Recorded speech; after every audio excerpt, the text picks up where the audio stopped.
வணக்கம், இது குட்டி ஸ்டோரி பாட்காஸ்டோட புது எபிசோட். அலைப்பாய்தே படத்துல நம்ம மேடியோட காமு அண்ட் காப்பியோட ஃபேஸ் பத்தி தான் இந்த எபிசோட். அதாங்க கல்யாணத்துக்கு முன் கல்யாணத்துக்கு பின் எப்படி நம்ம மேடி ஓட ஓட விரட்டி ஹீரோயின் ஷாலினியை லவ் பண்ணி ரெஜிஸ்டர் மேரேஜும் பண்ணிப்பாரு. அவங்க கல்யாணம் பண்ணது வீட்டுல தெரிஞ்ச உடனே 2 பேரையும் வெளில அமைச்சிருவாங்க. அவங்களோட மேரேஜ் லைஃப்ல ஒரு நாள் மேடி வீட்டுக்கு வெளியில சாவி இல்லாம வெயிட் பண்றச்சு ஷாலினி லேட்டா வருவாங்க.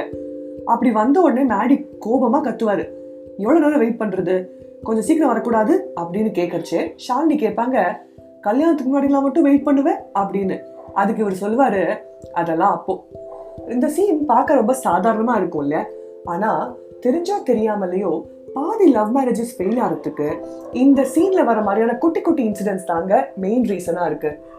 இந்த காமு காலம் இன்டர்வியூக்கு போன நம்ம ரமேஷ் மாதிரி ஆரம்பத்துல புத்துணர்ச்சியோட இருந்துட்டு அப்புறம் போக போக சற்றே தொங்கலாக இருக்கிறது.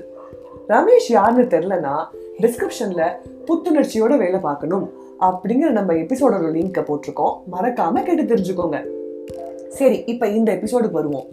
லவ் பண்ண காலத்துக்கும் மேரேஜ் ஆகிற காலத்துக்கும் நடுவுல பிஹைண்ட் த சீன்ஸ் போய் என்ன நடக்குதுன்னு தெரிஞ்சுக்கலாம். Remember BTS in behind the scene. First, being you. காமு காலம்ல நம்ம பார்ட்னருக்கு பிடிக்கிற மாதிரி நம்ம பிஹேவ் பண்ணுவோம். செல்லமா கொஞ்சறது, நேரம் பார்க்காம வெயிட் பண்றது, ரொம்ப நீட்டா காமிச்சுக்கிறது, ஓவர் அஃபெக்ஷனேட்டா இருக்கிறதுன்னு இப்படி எல்லாத்தையும் நம்ம இன்னொரு பர்சனாலிட்டியா கூட இருப்போம். எல்லாமே அந்த ரிலேஷன்ஷிப் நம்மளை விட்டு போயிடக்கூடாதுங்கிறதுக்காக நம்ம பண்ற விஷயங்கள். இந்த காப்பி ஃபேஸ்ல ரிலேஷன்ஷிப்ல ஒரு சர்டனிட்டி வந்துடும். அப்படி வந்த உடனே எனக்கு இன்னொரு முகம் இருக்கு, பார்க்காத, பார்த்தா நொந்துடுவேன் அப்படின்னு சொல்ற அளவுக்கு வேற பர்சனாலிட்டியா மாறிடுவோம். அதே மாதிரி ஃபியூ ஹவர்ஸ் பர் டே பழகிறதுக்கும் 24 hours கூட இருக்கிறதுக்கும் இருக்கிற வித்தியாசமா கூட இருக்கலாம். அப்போ நம்ம பார்க்கறதோ காமிக்கிறதோ நம்மளோட ஒரிஜினல் பர்சனாலிட்டியா இல்லாம இருக்கலாம். இந்த ஃப்ரிக்ஷனை அவாய்ட் பண்ண நம்ம முடிஞ்ச அளவுக்கு நம்மளா இருக்கணும்.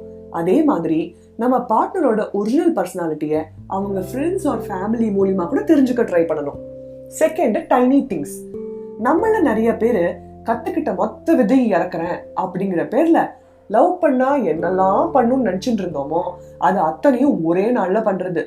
பர்த்டேக்கு சர்ப்ரைசஸா கொடுக்கறது, அப்புறம் போக போக அதான் வருஷம் உன் பர்த்டே வருது இல்ல, இதுல என்ன ஸ்பெஷல் அப்படின்னு கேட்கறது. unnecessary promises and commitments கொடுத்துட்டு அப்புறம் ஏன் பண்ணலன்னு கேட்டா அது போன மாசம், நான் சொல்றது இந்த மாசம் அப்படின்னு வடிவேல் ஸ்டைல சொல்லக்கூடாது. ஸோ மேரேஜுக்கு அப்புறம் we may take things for granted. Relationship next ஃபேஸ்க்கு போயிட்டாலும் அந்த லவ் ஸ்ட்ராங்கா இருக்கணும். ஸோ நம்ம பெரிய பெரிய சர்ப்ரைசஸ் கொடுக்க முடியலனா கூட அட்லீஸ்ட் குட்டி குட்டி விஷயங்களை அப்ரிஷியேட் பண்ணணும். So tiny things matter in relationship. Third, situational. காமு காலத்துல நமக்கு நிறைய டைம் இருந்திருக்கும், நம்ம தேவைகள் ஒரு மாதிரி இருந்திருக்கும். ஆனா காப்பி காலத்துல ஒரு ரெஸ்பான்சிபிலிட்டி அண்ட் கமிட்மெண்ட் நுழையும் போது நம்ம சிச்சுவேஷனுக்கு ஏத்த மாதிரி நேரமும் தேவைகளும் மாறிடும். இந்த மாற்றத்தை கரெக்டா புரிஞ்சுக்கிட்டு லவ் மட்டும் மாறாம பாத்துக்கணும். அன்னைக்கு உன் வேலையெல்லாம் விட்டுட்டு எனக்காக வெயிட் பண்ண, இன்னைக்கு என்னவா, ஏன் வர முடியல அப்படின்னு கோபப்படுறதுக்கு முன்னாடி அன்னைக்கும் இன்னைக்கும் என்ன சிச்சுவேஷன் புரிஞ்சுக்கணும். ஸ்கூல் காலேஜ்ல இருக்கிற ரெஸ்பான்சிபிலிட்டிக்கும் எம்ப்ளாய்மெண்ட் அண்ட் பிசினஸ் பண்ணும்போது இருக்கிற ரெஸ்பான்சிபிலிட்டிக்கும் இருக்கிற வித்தியாசத்தை புரிஞ்சுக்கணும். என்ன மாறினாலும் அந்த லவ் அண்ட் அஃபெக்ஷன் மாறவே மாறாது அப்படிங்கிற நம்பிக்கைய நம்ம பார்ட்னருக்கு நம்ம கொடுக்கணும். இது லவ் மேரேஜுக்கு மட்டும்தான் பொருந்துமா அப்படின்னு கேட்டா கண்டிப்பா இல்லைங்க. அரேஞ்ச் மேரேஜ்னு வரும்போது ஃபர்ஸ்ட் ஃபியூ மந்த்ஸ் ஆஃப் மேரேஜுக்கும் அப்புறமா வரக்கூடிய மந்த்ஸுக்கும் இருக்கிற டிஃபரன்ஸ் தான் கூட இருக்கலாம். ஸோ லவ் லைஃப் ஒரு ஃபேரி டேல் மாதிரி, அது எப்படி வேணாலும் இருக்கலாம். ஆனா மேரேஜுங்கிறது கதையல்லங்க, நிஜம். So respect the love and partner and lead a happy life.